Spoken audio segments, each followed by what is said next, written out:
Hey everyone, welcome to Thursdays at 3. I'm your host, of course, Jason Crespin here at the Amarillo Little Theater.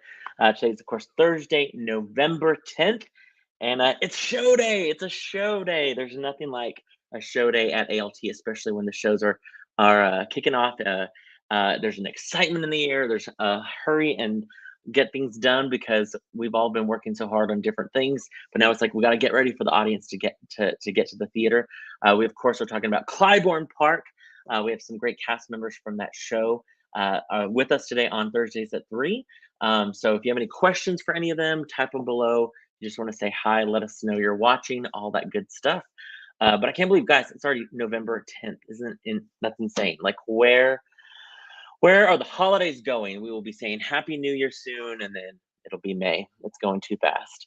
Of course, I always want to remind you what's going on at ALT throughout the week. This week we've had a busy week. Of course, tons of rehearsals going on. But the upcoming we want to remind you guys is, of course, right around the corner, Sunday and Monday. We're talking about Clue auditions. That's right, the audition packet for Clue, right there. There it is. Those auditions, just a reminder, will be on Sunday at 7 p.m. and Monday at 7:30 p.m. Those will be held at the ALT Adventure Space. If you're interested in auditioning, you maybe have never auditioned or anything like that, check out our website, amarillo.littletheater.org. There at the bottom of the, if you scroll down at the bottom of the website, you'll see kind of a section where it talks about auditions and different things like that. And there's a Clue audition packet. Click on that, takes you to that packet, gives you all the information about when rehearsals will be, audition forms, the whole 9 yards. For this show, there'll be cold readings from the play, so you don't have to have anything prepared. You don't have to come, with a monologue or a dance or anything like that.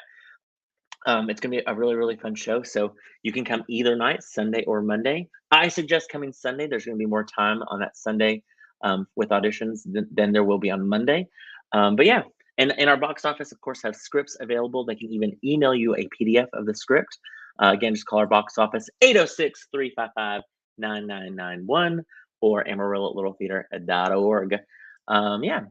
Mabry, I'm watching for a very short amount of time. Thanks, Mabry, watching during that public school learning. I love that. We're glad you're watching, Mabry. Love it. And then, of course, we have Elf the musical. We are well into rehearsals for that show. If you have not seen an email or have not heard, we do have a work call this coming Saturday. That is Saturday, November 12th, starting about 9:30 all the way to about 4 o'clock. If you can come the whole time, great. If you can only come for maybe an hour or so, we'd love to have you. We have plenty of building to do. There's a lot of building that we need to get done. So if you are like, I can hammer and drill and measure and are good at those things, which I am not, please come. We would love to have you and get help from you.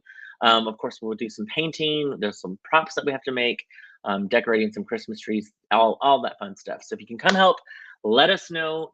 Just let our volunteer coordinator know, of course. That's Miss Lissa. You can email her, lissa@amarillo@littletheater.org. Give us a call, of course, at that number, 806-355-9991 if you want to help us out. Again, even just an hour of help would be great. We want to get a head count for lunch, so we want to make sure to know if you're coming. So just come spend an hour or 2, 3, 7, 8. Give us all your whole weekend. Give us your whole weekend and just build our set for us. Thank you. Thank you so much. All right. Thank you in advance. And then just putting this on the radar for everyone upcoming, ALT is partnering with Coffee Memorial for a great blood drive. This is going to be on November 23rd, starting at 3 p.m. to about 6 p.m. It'll be here at our ALT main stage in the Turk lobby. We'll have more information coming out about that, but of course, we want to let you guys know if you are planning on giving blood anytime soon, give during that ALT Coffee Memorial blood drive. It's going to be a whole elf theme. It's going to be a lot of fun, and of course, here at the theater. So we would love to have you donate blood during that great campaign. And speaking of campaigns, we also have upcoming the Panhandle Gives. If you're not familiar with Panhandle Gives, and there's plenty of amazing organizations out there that are participating with Panhandle Gives. But if you are looking for to make a donation to a organization that's participating, and if you're like, I don't know who to give to, we would surely say give to ALT, the Amarillo Little Theater. All you got to do is go to panhandlegives.org, click there on participating organizations. Type in the Amarillo Little Theater and it brings up all the information about why we're raising money and what we're raising money for. Panhandle Gives, of course, is November 21st through the 29th. We have a current call coming out soon. Hopefully everyone also saw a letter that went out from Alan Shankles. But basically, we're trying to raise some money to tear down the Women's Federated Club building, that eyesore of a building that's there on the corner across the parking lot from the main stage. In fact, it costs us money to have that building vacant right now. Every month we have to pay, of course, bills, utility bills, different things like that. And so we want to get that gone and get started on the future. We want to create this beautiful new building to have the whole block there be an ALT block of fantastic fine arts and fine theater. So help us out with Panhandle Gives if you get a chance. Okay, I know really the biggest reason you guys are tuning in because you want to hear more about this fantastic show. And guys, I'm telling you right now, I've only seen 2 rehearsals. They didn't even have costumes. One of the rehearsals, they added the lights, and I was thoroughly entertained. You're in for a treat. We're talking, of course, CLYBOURNE Park that opens up today, November 10th. It's today, whether they want it here or not, it's here. And of course, runs this weekend and next weekend. We have 3 of the fantastic, amazing actors with us today. Please welcome to our broadcast, Jenny, Brooks, and Jay. Hey guys, how are y'all? Good, how are you? Wonderful. Good. I feel like we're about to play teams, and Jay and I are on the non-green team, and Jenny and Brooks are like, I feel like we're play dodgeball or some sort of team sport. You guys got the green memo. I like it. Jenny called me this morning and said, wear green. We just forgot to let Jay know. And I said, be sure and sit in front of that green wall. I love it. I love it. Well, first off, how are you guys doing? It's show day today. Like there's always an excitement when it comes to, and also a little bit of a nervousness. You haven't had a full audience yet. You've had just rehearsals, a really loud laugher on a Friday night that was thoroughly enjoying the show. So you guys will now have, an audience. How are you feeling when you woke up today? Let's start with you, Jay. How are you feeling? I'm feeling good. I'm a little nervous, I'll be honest, but I'm excited to do the show and make a bunch of people laugh. Yeah, another show. Brooks, how about you?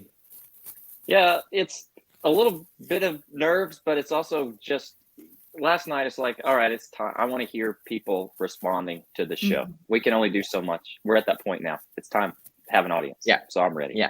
Yeah, you're ready. And Jenny, what about you? Jenny is our newcomer of the group, of today's group. How are you feeling with this not only being, your first show for CLYBOURNE Park, but your first show with ALT? Well, I almost don't have words, which is odd for me. But I can't believe it's finally here. It seems like forever since we've been working on it, but it seems like yesterday since we all met and started running lines. But I am absolutely thrilled, and I'm with Brooks in the fact that I'm ready for people to see this show and to get reactions and to see what the public has to say about the message we have. So, yeah. Oh, so true. It gets to a point in rehearsals where the show is just basically ready for the final element, and that's the audience. Mm-hmm. A show really isn't complete until that final moment. This show, of course, is being performed at the ALT Adventure Space, directed by Stephen Crandall. And Brooks, this is your first time to be at the Adventure Space, right? Yes, it is. Yeah. How's that feeling? You've been Mr. Mainstage and now going over to the Adventure Space. I know. You crossed the street. I've only been on the main stage. And so this is, just the idea of having the audience that close and realizing they're right next to you on either side and angles are all different. And so it's kind of fun. I'm kind of looking forward to having people right there. Yeah. I tell you, I've been wanting to do this for a long time. Sure. The very, very first time I did a show at the Adventure Space and I went out on that stage, I was like, oh, they're right there. like you hear their conversation. You hear if they are not happy or if they are sleeping or if they are maybe have had a little bit too much to drink and are really enjoying the show. Or any of we could hear everything, which is great. Again, it's just a great character, an added character, and that's of course the audience. Jay, you have been, of course, been doing shows now for a couple of seasons, and in fact did a show earlier this year at the Adventure Space with Significant Other.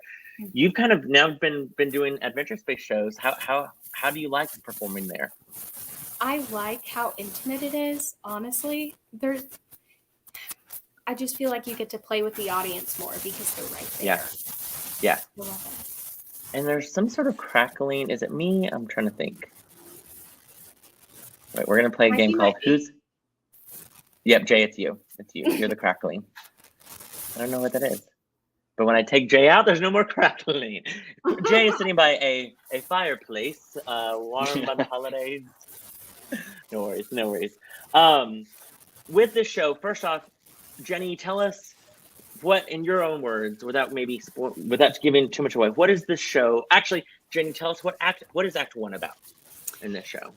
Act 1 is about a couple, a white couple in 1959 who has experienced some difficult family situations, and they are looking to leave their house. They are looking to move out of this house in CLYBOURNE Park and looking to move north or, we're just out of this house. And what happens is that an African-American family has decided to buy this house and they want to move in. Well, some surrounding neighbors, played by some of our other castmates, are very much against this idea. And remember, it is 1959. They're very much against this idea because they are scared of what will happen to the neighborhood. They're afraid of the decline of their own property values. They're a little bit disturbed by some of perhaps the culture changes that will come with this new family. And so Act 1 is about the owners of this house essentially arguing with the other neighbors about the future of who will live here. And along with that is Jay's character, Francine. She plays my housekeeper. There we are. And we are very close. We in many ways, we'll find out why we're very close. Anyway, so that's kind of what happens. So we kind of, Brooks and one of the other neighbors attempts to kind of find out their take on what it would be like to move into a white neighborhood in 1959. Right. And okay, so then in Act 2, of course, during intermission, we fast forward 50 years. Brooks, what happens, or what's the storyline for Act 2? So 50 years later, this house is still there. It's in a poor state, and there is a white couple moving in, and they're wanting to gentrify this neighborhood as a part of it. And so they're wanting to take this house down and tear it down and rebuild a much bigger building, home that is not at all like what the existing homes were. And now this is a predominantly Black neighborhood. Mm-hmm. And so there's a debate between this white couple moving in, and Jay plays Lena, and her husband, Kevin, played by Brandon Graves. And they represent the homeowners association that are saying, look, you are coming in and there's some historical significance and meaning to us and to our neighborhood. And you're coming in thinking you're improving it, and you are not. And so it's almost the reverse situation from 1959 to 2009. Mm-hmm. And I played their lawyer in that second act. So, and I played the white couple's lawyer in the second act. Well, and it's crazy to think about how there's so many. I can't wait for the audiences to see it because there are so many similarities. Jay, I want to ask you, what is it like playing certain characters in Act 1 and then certain characters in Act 2? Because I mean, it's essentially two different plays that you guys, two different characters that you guys are playing. Absolutely. I think with the time that it is, Francine doesn't get to say what she wants to say. She doesn't get to really have her opinions or have a voice, especially. But Jay, you do such a good job.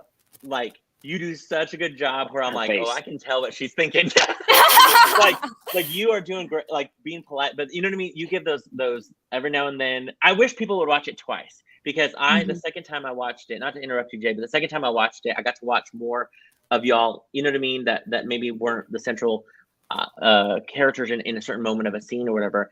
And like I got to see you in your interaction with Brandon, and some of the ad libs that you were telling him about, like, oh, you know, now you want to be everyone's friend and stuff. Like, there were so many moments that I was like, oh, I love this. It's so good. Anyway, so keep going, Jay. Sorry, I didn't interrupt. No, you're okay. So she really has to be careful of what she says in 1959, and 50 years later, when it's Lena, it's like she's protecting her home and she's proving her point. You know what I mean? She's gonna say what she has to say and really stand her ground. She gets to have her voice. Yeah, exactly. And the elements too, I think, with the show that I thought was so interesting is how, of course, this is Pulitzer Prize winning play, won the Tony Award as well, has acclaimed many awards for the script and performances. But with the show, I love there's so much similarities in your characters, or the way that certain, I mean, even the time of day, and there's some escalated moments with certain characters in Act 1 that have reversed their power positions, if you will, in Act 2, but have the same conflict or the same kind of moment. And I'm telling you, it's so cool to watch. It's almost like you want to have, Jay, this is probably too old for you, but there was an old show called VH1 Pop-Up Video, where I just want like to stop the scenes and like these little pop-ups come in, like, remember in Act 1 when that moment happened with these two characters, or remember this part of the script. Like, there's so many of those moments, and I'm like, like I want to collect them all, and they just, there's too many to collect, which I think is really well done. There's a lot of lines you'll hear repeated in the second act by a different character, sometimes the same character, and then there's connections from the first act to the second act, just in terms of us, which is of, not to give any of that away, you'll find out. Sure. And there's some subtle relationships, and it's pretty. It's an impressive script. And even to show, I mean, yes, this show deals with racism. It deals with real estate. It deals with relationships. There's so many things that it deals with, but it also, in some instances, I think it shows that even 50 years later, some of the same conflict or the same moments are happening. For example, this isn't giving anything away, but Jenny, you have in the opening sequence with Shad, you have this whole kind of wanting to figure out where the Neapolitan ice cream, where it kind of originated from, and you're trying to figure out, these cities and blah, blah, blah. And then in Act 2, there's a whole other, situation where you're trying to figure out the capital of a country and this and that. And just that simple of a little bit of a conflict with that, I was dying. I was laughing so hard with that. And I want our audiences to know, our viewers to know, yes, this deals with some heavy subject matter. It's rated R, of course, of language, and there's some heavy subject matter, of course. But I was not expecting to laugh as much as I did. I mean, there are some moments, especially in Act 2, there were some moments that I was like, oh, I forgot that this is in the script. It was so funny.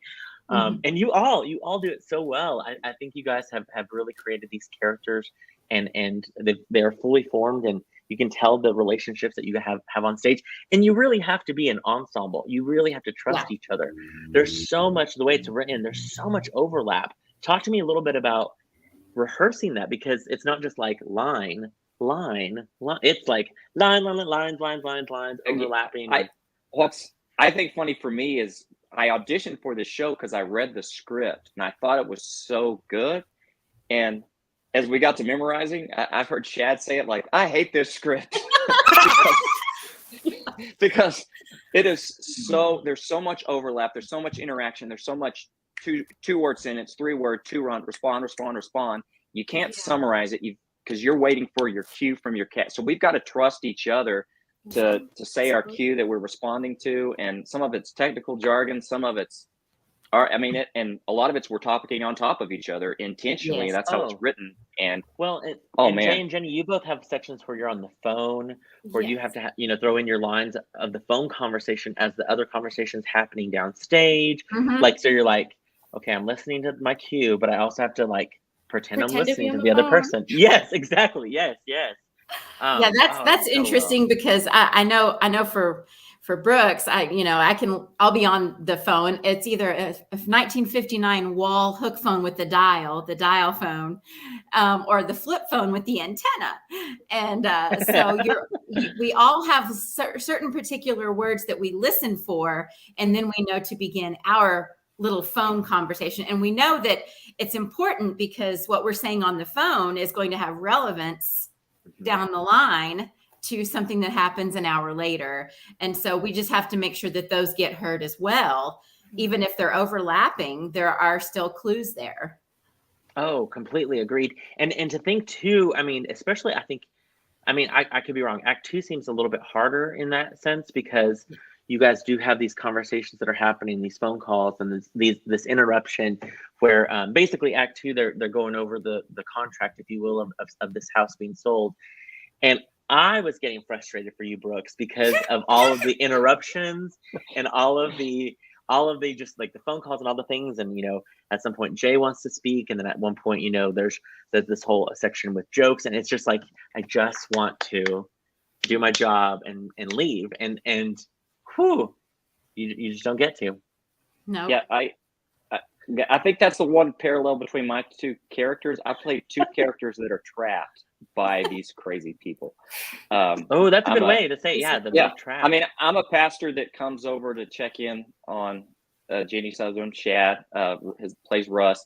I'm the pastor, and they've had trauma, and he's dealing with some depression that doesn't get dealt with in the 50s. And so I'm there I'm thinking I'm coming over to change his life and to fix him. And then I get trapped in this whole argument. And in the second act, I'm just a lawyer, just trying to iron out some details. And I'm just trapped. So I just play I'm the outsider that's trapped for 2 acts. Jenny, what about your characters? Of course, with Bev and Kathy, what is there a word or something that you can kind of join the two that you're like, this is kind of where their similarities are? I don't know. I haven't really thought about, because they are very different. Kathy in Act 2 is a very hoity-toity lawyer. She likes to talk about herself. She likes to talk about her experiences and how she can somehow fit herself into the conversations that are happening. But 1959, Bev, she is the quintessential 1950s housewife that is trying to maintain order, cordiality, peace, properness. She wants people to have to feel comfortable in her home. She puts on airs at times to make sure that there is a kind of a lightness that is always present in her home, despite the things that are happening. So she is just trying to keep the peace. Kathy, on the other hand, not necessarily, not much of a peacekeeper. So, but I will say, I think the word that you nailed it on is proper. I mean, I think both characters are being the proper characters. Jenny, Bev in Act 1 with I'm doing what I've been taught to do, and when somebody helps me, I try to give them a gift, or if someone's helping, I try to give them money to help, or she's like, I know the protocols of being a nice person. And then I think the protocols of Kathy as well in Act 2, it's like, no, this is the protocols, and why am I getting blamed for being a strong white woman if I'm just following the protocols that I learned? And not only that, but I think the fact that Bev is just trying to deal with Russ's depression. She's trying to engage him. She's trying to maintain his happiness as she can. And then when, things happen in Act 1, it's just, she doesn't want things to fall apart. And because she wants to maintain a space where everyone is comfortable and happy. So you can tell she always wants to do the right thing. Always wants to do the right thing and help everyone. And I'll say Jenny plays her in a way that's so funny and heartbreaking at the same time. Oh, agree. Bev's a great character. There's a couple moments where you have a great fake laugh or where you do a stage laugh that I'm like, oh my gosh, is she really laughing? Because it's the best. I cannot I laugh every time I hear it. It's so good. It's so good. I have to say it is a great joke that she's laughing at. So. True. Yes. Jay, kind of a dad joke. Yes. Jay, with Francine and Lena, what would you say is like a common theme, a common denominator for the two of them that you felt really good about bringing to the table? Wow. A common denominator. Because like you said, Act 1, you're having to play a character that's restricted on what she can say. And then Act 2, no restrictions. I would probably say like expressions. Yeah. Maybe because Francine is very expressive, even though she doesn't get to say what she wants to or, change the subject or whatever. But even with Lena, I mean, like the way that this family is coming in and wants to change the home, to Lena feels ballsy, and it's like, okay, all right. And she's not afraid to hold back, not only in her words, but in her physicality. Oh yeah, no, very true. Very true. Some of the looks that you give Brandon, like when you come in with the sax, you have your sax and you're like, no, we have to go. And he's like, no, I can help. You're like, oh, we've all seen that look before. Like, oh, okay. Exactly. Yeah, it's so good. It's so good. And of course, this show fits the adventure space perfectly, with the subject matter, of course, yes, but having that intimate feeling, the way that the set is designed. I mean, audience is right there, of course, on all three sides. I did take a couple of photos. I took 2 photos. This is, of course, is Act 1, if you will, right before the show starts, of the 50s kind of feel, where you can see that Russ and Bev have been packing up and they're getting things ready to move, of course. And then in Act 2, of course, the show fast forwards 50 years, and the set in itself is its own character and has a transition, and looks a little more dilapidated. There's a little more trash. There's some exposed wood. There's paint, and this is even everything. There's more stuff that's been added since this week. And so I think that's really interesting. I think our audiences are really going to be excited about seeing not only the change of these characters, but the change of the set as well. Jay, I was going to ask you, with this show, is there something in this show that I don't want to say necessarily like a moment, but is there a section of the show that you are just like, I love this part of the show? Maybe, or maybe when you read the script and you thought, man, I really want to audition for the show because of this moment or this scene, or was there something that kind of got you excited about this show? I'll be honest. I will say most of the first act was the reason I wanted to audition. There's a line in the show, it doesn't spoil anything, but it's head 'em up, move 'em out. And I learned that old catchphrase like 6 months ago when I started my job, and like connecting with my residents and just learning about the 50s and what their life was like. And I just wanted to be a part of that so bad. Well, and remind our audiences or our viewers, remind us what kind of line of work that you're in. I am the activities assistant for, Hillside Heights Rehabilitation. There you go. Yes. So that's so cool. So you've been able, really talk to people and say, okay, I'm in this show. Like, tell me more about this time period. Tell me about, I think that's awesome. That's really, really, really cool.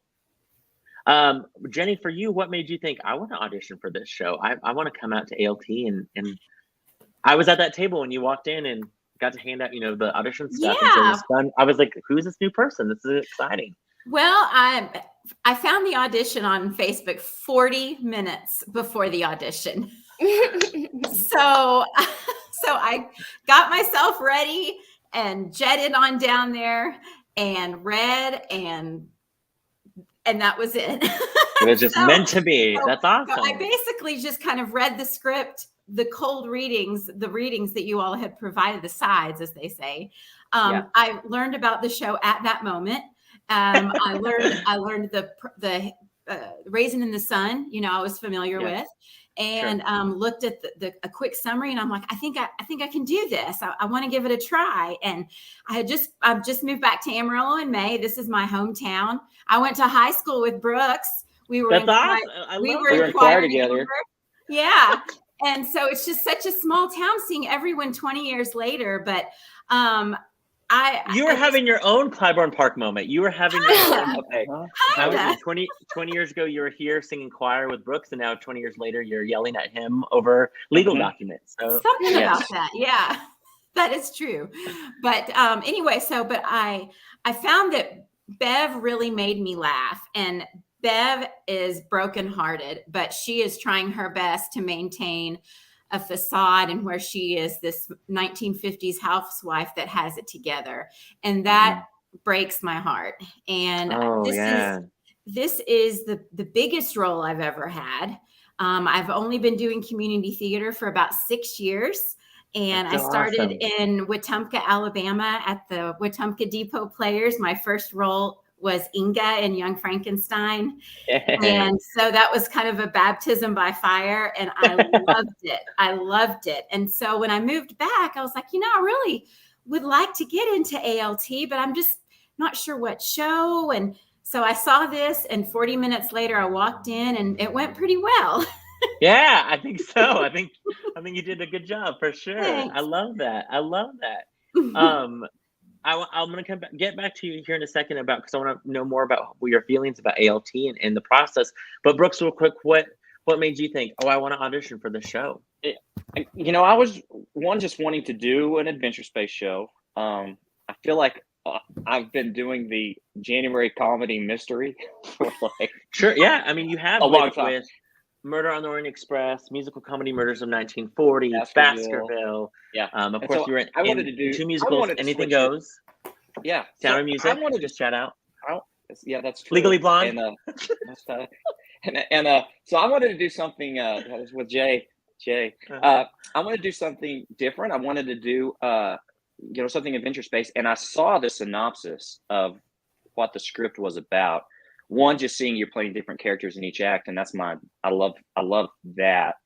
But just reading what it's about, just in terms of housing and racism, and how there's racism inherent in housing in the history of America, and seeing that part of it, really made me want to look into being a part of it. And so, reading the script, I was a little nervous.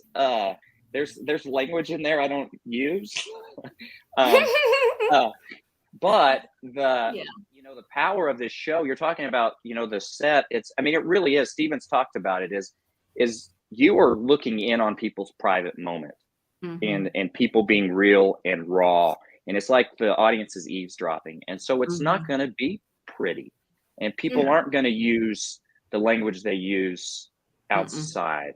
That's right. And so that whole idea was pretty cool to me. And so I thought, I'm going to give this a shot and try something different. And so I just and you're so right. When we all think about us in our own home, where we could be completely different type of people, you know what I mean? We have our private moments, we're a whole lot more honest, we're a whole lot more true. And so this show just basically takes 3 walls away and lets the audience in on what's going on inside those moments. And that's what I think is so cool about the adventure space, and how this show has done so well regionally, and of course on Broadway in the West End, with the Pulitzer Prize winning for drama as well. And I will say though, having a great script, of course, is one thing, but having great actors like you guys, an amazing director, like you guys have propelled that work so much. I literally cannot wait for people to see the show tonight and this weekend. I was going to say, I think I like the first act more, I think too. Like Jay was saying, I don't like my character in that, but I like playing the character. He's Pastor, he's Jim, and he's like just reading through the script, realizing he's the white moderate that just wants to keep the peace. Like he would say he's not racist. He's kind to Albert and Francine, but he really thinks they would feel far more comfortable to not move into a white neighborhood. And so it's a whole different version of racism that Martin Luther King Jr. wrote about. That the white moderate that's really afraid to make any waves, he would just rather keep the peace. And so it's an interesting character to play. And trying to figure out who he really is. Well, and I think this show, when audiences watch it, they're going to leave not necessarily dissecting themselves but I think it kind of awakens everyone of where do I live? What am I doing? What am I, where, you know what I mean? Like what in society has made me the way I am, or things like that. And I think you guys all, again, have done such a great job with this show, and the emotion that each one of you have. I mean, there's heartbreaking moments throughout the show, and then immediately some amazing humorous moments that take you out of it, which is just a great piece of theater. We should remind everyone, of course, Shad Tyra, also in the show, plays Russ and Dan. We have, of course, Zach Olam, who plays Carl and Steve. Lily Green, and Zach and Lily are also making their ALT debuts as well. Lily Green plays Betsy and Lindsay, and then, of course, the roles of Albert and Kevin, played by Brandon Graves. Again, we said Stephen Crandall, artistic director for the show, and then Crystal Burns, assistant director, and Kissy Cummings, production assistant. Jenny, I want to find out from you, being the new one on our Thursdays at 3 today, how has the experience been for you as far as being in an ALT show, working with people who are brand new, people who have been here a while, Stephen Crandall, a guest director, but of course has been a part of ALT since he was, in his late teens, early 20s. How has that all been for you? Well, everybody, I love all my co-stars. We all get along really well. We all joke and tease each other and do funny accents behind stage and all of this. And they do tease you, Jenny. I was at that one rehearsal where I was like, poor Jenny, the new one. Like they were just giving you a hard time about your walking. And I was like, she's phenomenal. Oh, well, but if they didn't tease me, then I'd be a little worried. Right, exactly. It's that sibling love, for sure. It happened so fast, just getting the role, coming back to town, getting the role, starting the show. And it's been kind of a tsunami of work. It has been a tsunami of just feeling accepted, kind of coming back to Amarillo. It's like putting on an old pair of boots. Yeah. And knowing people that are going to come, and knowing that it's in the wonderfully capable hands of Stephen Crandall, and the fact that he took a chance on me as a stinking brand newcomer. And I'm overwhelmed with gratitude, and I'm overwhelmed with wanting to continue to support ALT. And my mom and I went and saw a show back in August. We went and saw 42nd Street. And I was blown away. I knew the quality and the beauty that the ALT does. And I was like, maybe someday I can get involved. And then boom, it happened. And I am thrilled, and I am honored to be a part of this. I love that. And I think that's the time old story, is somebody who comes and watches a show and they're thinking, well, maybe I might dabble in that at some point. And then, Brooks Boyett, really, was it Carrie Huckabee who was like, you should come audition? Yeah, Carrie and Bethany Fields both kept saying for 5 years, you need to come back and do this stuff, because I've retired from acting for a long time. And so, just finally think, all right. And then once you're in, you're in. Yeah. There's no leaving. And then Scott Royster, wasn't it Scott Royster who recommended you? Yes. Legally Blonde? Mm-hmm. And I missed my memory's still there. My memory is not faded yet. I'm so tired. But I randomly remember random facts, like who recommended you to ALT. Well, and it's so true though, coming and seeing shows, and we're so blessed that we do have a lot of shows for different audiences. Mm-hmm. And this is the perfect example. The audience that is going to love this show might be a little bit different than the audience that comes to see Elf the musical, and it should be. Don't bring your kids to CLYBOURNE Park. Save them for Elf the musical. They'll thoroughly enjoy that. But that's, kudos to, of course, Alan Shankles and the ALT board at that time, who were like, we need an adventure space and be able to tell these stories and tell them well. And so many people, of course, are going to be out here to come watch you guys. Like Shelly Stapp says, break legs tonight. Melissa Guerin, of course, our box office manager, says it really is fun at the adventure space. It's so true. Mm-hmm. Travis says, looking forward to seeing it opening night. He also says, a lawyer. How did you ever imagine? I was inspired by Travis. My whole character is based on Travis Tidmore. Oh, there you go. I don't wear a bow tie. Carla Fritzer, coming tomorrow. Cannot wait. Break a leg, everyone. Gabe there says, I'm really looking forward to seeing this. Break a leg, y'all. I love that. And then of course Travis also, and Brooks and Jerry did their first show together. Yeah, it's great. And then Jay was in, or Brooks was in Jay's first show, and it just is full circle. And Jenny, you'll get to know this as well. It's like every show there's new family members. Our family, our family tree grows a little bit more and a little bit more, and then as you do more shows, and then sometimes you're like, okay, I know this person, they're in my family, and then you get to do a show finally with them, and you're like, I'm so glad I finally get to do a show with y'all, and this and that, and work with different people, and it's something that in so much craziness in the world, and there's so many different opinions, and there's so many different everything. ALT and theater, it's such a great place where all of those differences can come together and create something. Brandon Graves and I have auditioned so many times and have never been in the same show. We've always been saying we got to do a show together, and so I was really excited. That's cool. I love that. That's fantastic. Of course, tonight's, like we said, preview performance. Those of you who are watching, if you're like, man, I haven't got my tickets yet, but I want to, a reminder that tonight's show is 2 for the price of 1. Technically, we call the very first Thursday our preview performance. It's kind of where we can, have our show. It's the first time with the audience, really hear where the laughter hits, where the, applause can hit, different things like that. Technically, our opening night is tomorrow night on Friday, of course, November 11th. But this show runs for 2 weekends, this weekend and next weekend. Our shows are Thursdays at 7:30, Fridays and Saturdays, 8 o'clock, Sunday matinees at 2:30. We want to remind everyone, too, this Sunday after the 2:30 performance, we will have the Talk Back Ovation Series event, which will basically be the cast, the production team, all on stage after the show to talk more about the themes, ask questions about, maybe certain characters or certain moments. And those are so much fun. Brooks, I'm so excited that you get to finally participate in one of those. Yeah. Jenny, of course, be a part of one as well. Jay, you've been a part of several, including one earlier this season. And so that's always a blast to kind of delve into more, especially because you might do something that an audience member discovers and they ask you about, and you think, oh my gosh, I didn't think anyone else was gonna, see that or understand that or find that. And so that I cannot wait for that event for you guys as well. Performances we want to remind you guys are at the ALT Adventure Space. That show, also those doors, a reminder this season, we've started doing where the front doors and the theater doors open at the same time. So theater doors will open at 30 minutes before the show, rather than an hour before the show over at the Adventure Space.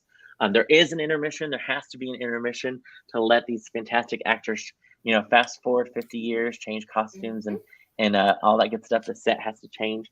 I won't reveal the drink, the specialty cocktail. It's a fun one though for this one. I think you guys will like it as well. Oh, good. Yeah. We always love having, we asked our audiences, in fact, do I have it in front of me? Yes. We asked our audiences what they loved about, what little things that people loved at ALT, the little things that make a big difference. So many people talked about 2 things. One, Brooks will get a laugh at. But one of them, of course, was the specialty cocktail. People were like, we love that there's a theme with that. So many people love the pre-mint speech, to unwrap your mint. Oh, it's my favorite part of the whole show. Give me those extra 10 seconds. Yeah, exactly. That's Jay running down the stairs, putting on her shoes, getting ready for cabaret. I was backstage for cabaret, and many a time I'd see Jay running back and forth to get her prop or something that she was forgetting. I love it. I love it so much. What are you guys hoping? Of course, yes, we want people to know there's some heavy subject matter with this show. There's some levity though with great humor. What are you hoping when audiences come see the show? What are you hoping that they leave? Maybe a moral or a theme or just something. What are you hoping audiences take away after they see CLYBOURNE Park? Brooks, we'll start with you. Oh man, yeah. I want them to laugh, and I want them to be moved, and I want them to think. I think I want them to come away with the realization that there's still work to do. There's hope, there's even a little bit of hope at the end of the show, but also heartbreak. I mean, but the idea that there's still work to do, and that, humanity is both really messed up and really beautiful, and it's all kind of mixed up at the same time, and trying to find the beauty in the mess. And I think that's what you can find in the show. Sure. Jay, what are you hoping people take away? Well, For me, I know that someone's going to resonate with everyone in the show.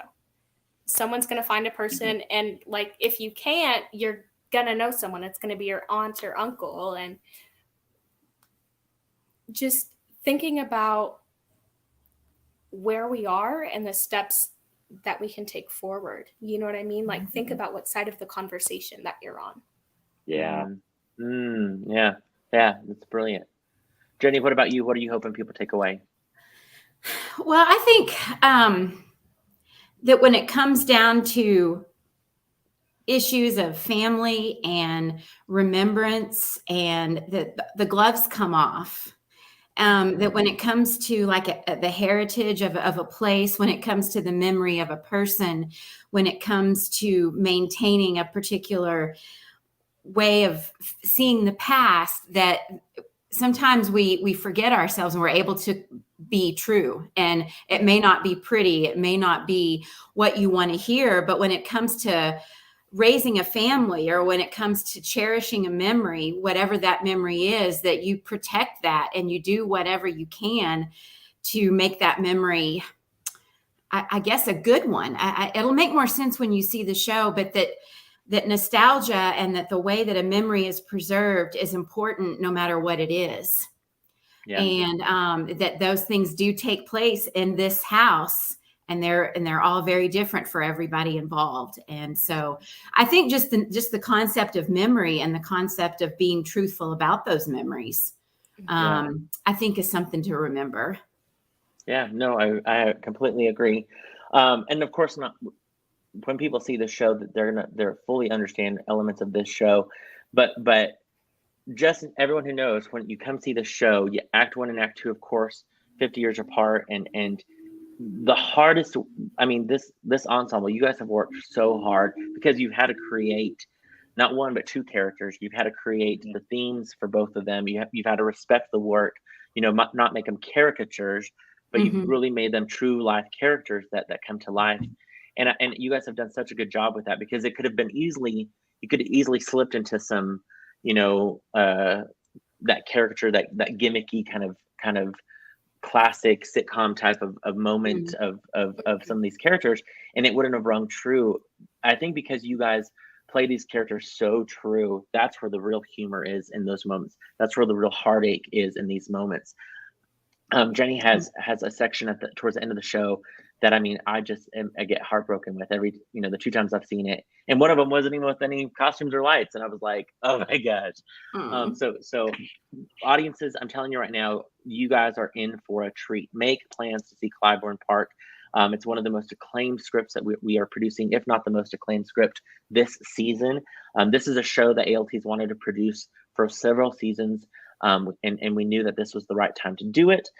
Stephen Crandall has done a phenomenal job directing this show, and his production team. Of course, Tanner Robertson designed the set. Could not have been done without Greg Dunlap, Brandon Kampumi, and Noah Lang, who have all worked their butts off on this show. So it will be a disservice to you and to the amazing work that these volunteers are doing if you miss CLYBOURNE Park. So I'm telling you again, CLYBOURNE Park, November 10th to the 20th. That's today. 2 for 1 today. There's still some tickets available for tonight, 7:30 if you want to come tonight. So again, 2 for 1. Give our box office a call, 806-355-9991. Visit the website, order your tickets online, AmarilloLittleTheater.org.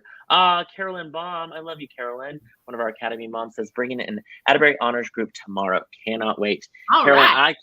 I'll look for you after the show, Carolyn, tomorrow. I cannot wait to find out more about what you think about this show. I think word of mouth is going to spread. I think people are really going to be surprised with how much this show is going to resonate with people, and really, I mean, it's such a good show, y'all. So good. I cannot praise it enough. So see the show. You have no excuse. I failed to mention another important element about today. I don't know, Jenny, Brooks, Jay, you may not know. We should also say a huge shout out, happy birthday to Joe Smith, Joe in our box office. Joe! She's Happy 21 today, Joe. Woo! Oh, wow. Older than me, sis. And the best gift that you can give Joe really is to come see CLYBOURNE Park. Joe work extra nothing hard. more. Yeah, exactly. For her birthday present, call the box office, and then of course order your tickets for Clybourne directorial or her ALT directorial debut later this season with If Then. So big fun, and can't wait to talk to her more later on this season about that production and different things coming up. Again, we want to remind you guys that this show, of course, is running this weekend. Other things this weekend to think about, of course, Elf the musical. Come help us out. Basically say, hey, well, we're going to volunteer a couple hours and then go see CLYBOURNE Park that night. That's a great ALT day. Volunteer for Elf in the morning. Come see the show at night. And then if you're thinking, if you're brand new and you're like, man, Jenny did it. She found out 40 minutes before a show, and look at her. She's in a show. You have more of a warning, more than 40 minutes about Clue auditions. Those, of course, are Sunday and Monday right around the corner. Jenny, we're so excited that you are part of our ALT family now. Jay, thank you, me too. Jay, it's always so great seeing you in shows, but everyone, we talked about this with significant other.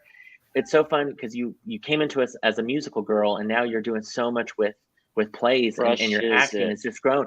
I mean, with Defying Gravity to now with Significant Other, and of course now CLYBOURNE Park. Just the growth of your acting in the past year is just remarkable. And so I'm so proud of you. And I every time Jay, like I see her, I'm like, remember Legally Blonde was your first show? Okay, like a proud papa in so many ways. And then Brooks, for you as well, I feel like people know you as the song and dance guy, the comedy guy, the guy who comes and does some slapstick on stage and in a murder. And exactly, right. And so to see, they're going to be able to see you in a different kind of role in this show. And I'm excited for people to see that. And I think that's what theater's all about, is to expand and to challenge and to make people think. And you guys will definitely do that with this show. So kudos to y'all. I'll hopefully spread the love. Help me spread the love to your fellow castmates tonight. I'm telling them all to break a leg. Hopefully next week we will have Shad was supposed to be on tonight or today. He had a work thing come up. Hopefully we will have Shad next week along with Zach and Brandon and Lily to talk more about how a second week of CLYBOURNE Park is going. We'll have some more photos. We'll have some more insight on how the first weekend went. Of course, the talk back. But like we said, guys, it's a phenomenal show. Come see CLYBOURNE Park. Jenny, Brooks, Jay, thank you also for being on Thursdays at 3 today. We appreciate your time. Break a leg. Go get a good maybe cup of tea or. That sounds good. Get focused. Look at those lines maybe once more, and we can't wait to see you guys soon. So we'll see y'all later and break a leg tonight again. Okay. Thanks, Jason. Bye. Thank y'all.